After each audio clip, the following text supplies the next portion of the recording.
Hi there. I'm going to just take about 15 minutes and go over the highlights from this chapter 17, so you'll be familiar with the items that are of most importance.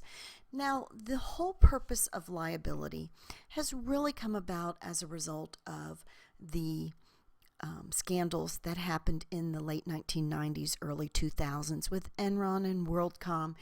And as a result of that, there's really been a lot of trust that has been lost within the auditing community and the accounting community. And the whole purpose in really gaining an understanding of the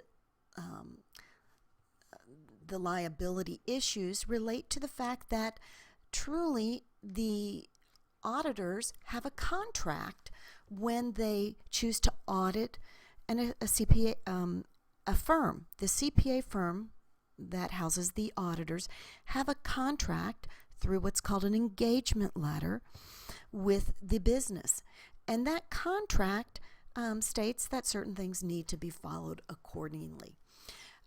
So the legal environment has become even more intense as a result of just the complexity of the world, just the nature of everyone suing everyone.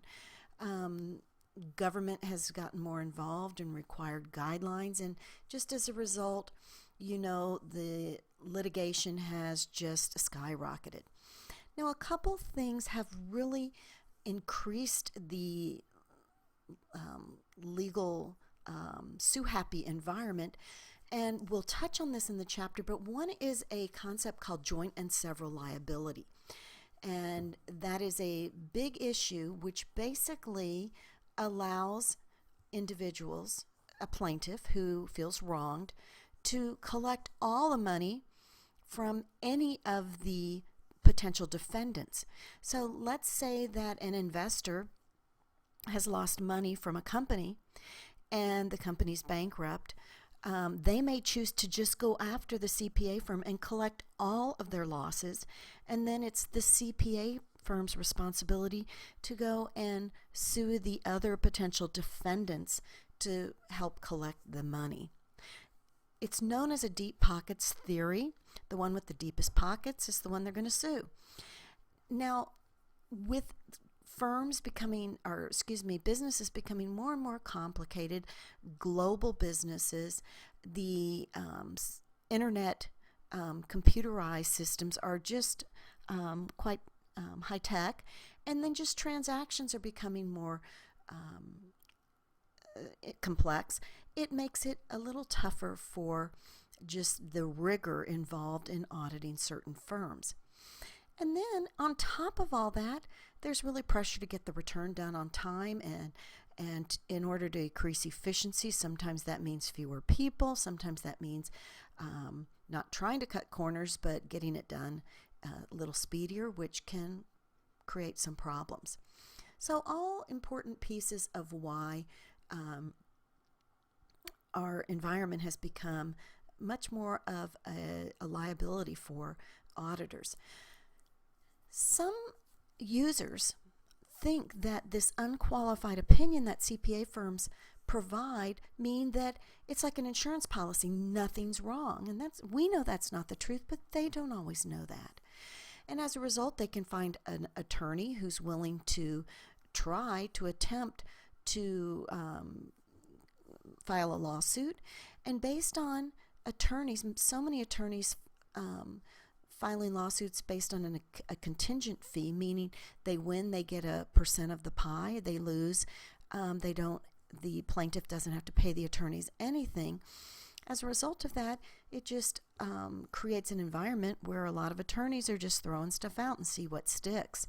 And then class action lawsuits can also be a reason for just an environment of sue-happy attorneys and people. Now, those of you who remember in business law, there are various laws in the United States. One set of laws comes from what's called common law, or they sometimes say ruling from the bench. They're based on court decisions that have been passed down. This has to do with usually contract laws or it may deal with issues as it reveals with negligence or fraud, or gross negligence for that matter. We have statutory law when we're dealing with laws that have been created from a legislature. And the biggest ones we're going to touch on in this chapter relate to the Securities Act of 33 and the Securities Act of 34. Now, why do we get legal action within our auditing community? Well, it can begin because there's a breach or supposedly a breach of contract. A plaintiff or the business can sue for negligence of the auditor, that they didn't exercise reasonable care and that there were losses or damages to another person.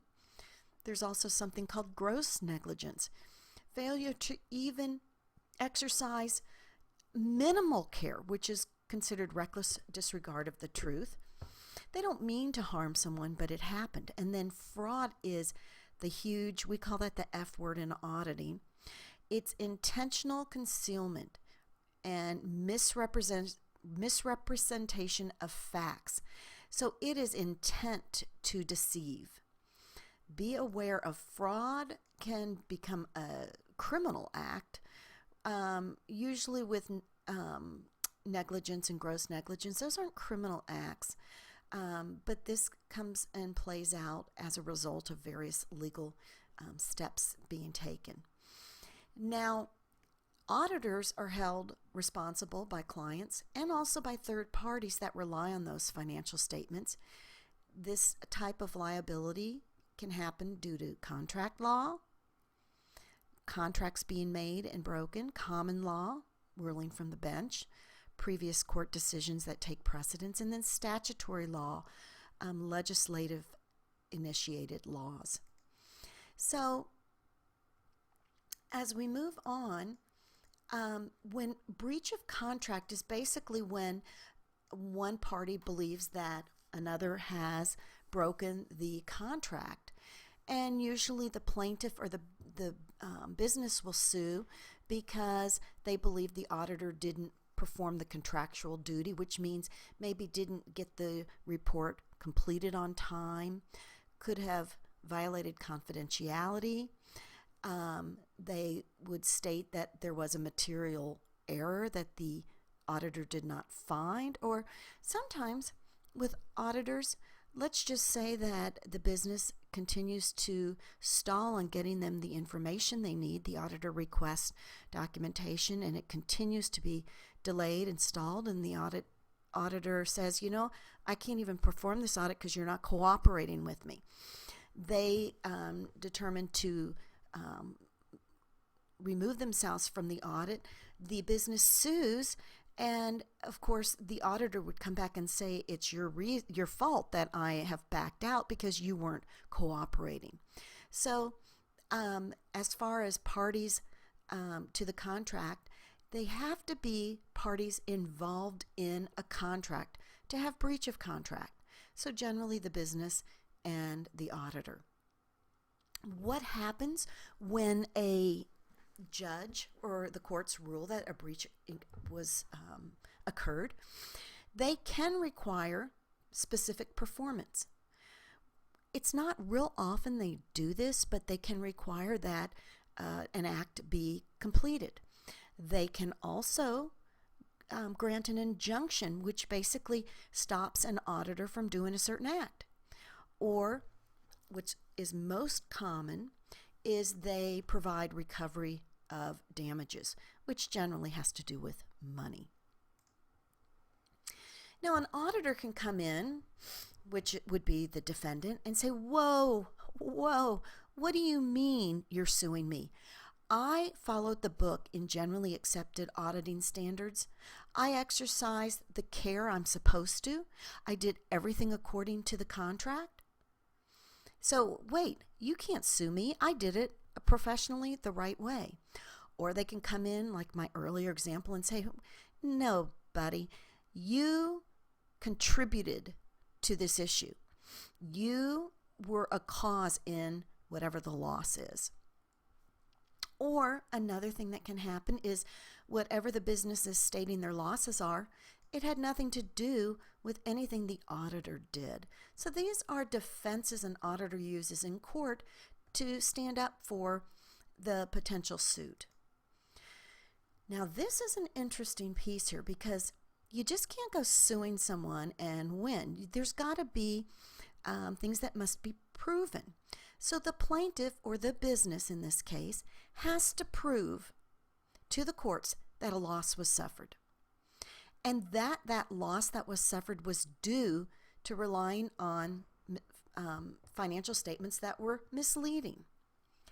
And the biggest piece here is that they have to prove the auditor knew or should have known the financial statements were misleading.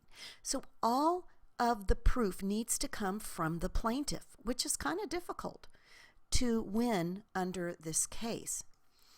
There are third parties that can sue, and auditors can be held liable for these third parties if the third parties really, it was commonplace to know they were going to rely on these financial statements. Now, there's several types of third parties. One's called a specific individual user, one's called a specific group, and then there's a general class.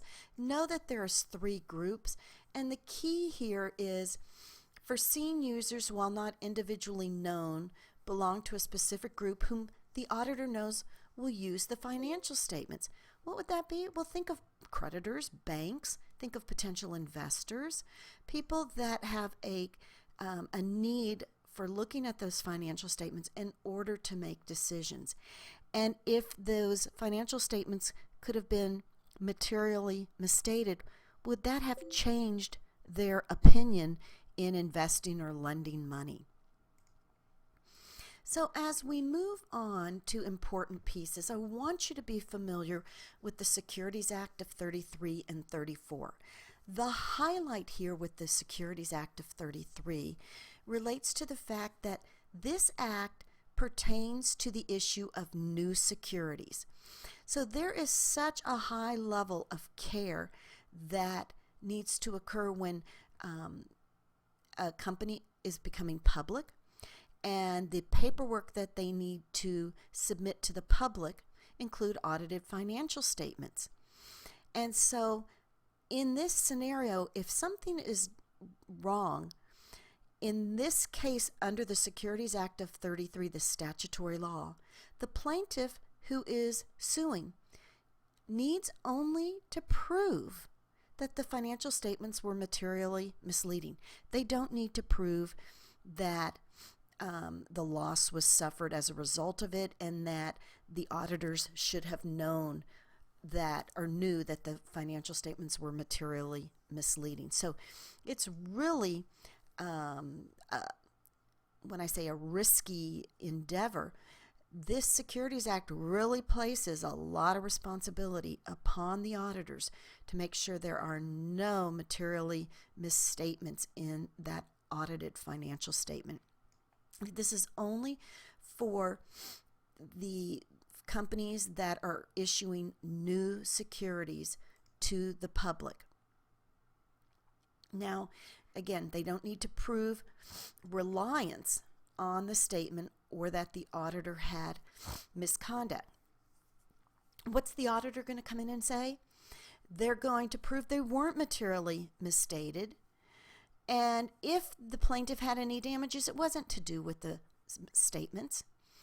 And also, again, this due professional care. Do you see how important it is that auditors abide by those generally accepted auditing standards so they can show, in fact, all of their work was done in a manner of professional care? I'm going to move to the next lecture, part 2 here, to discuss the Securities Act of 34.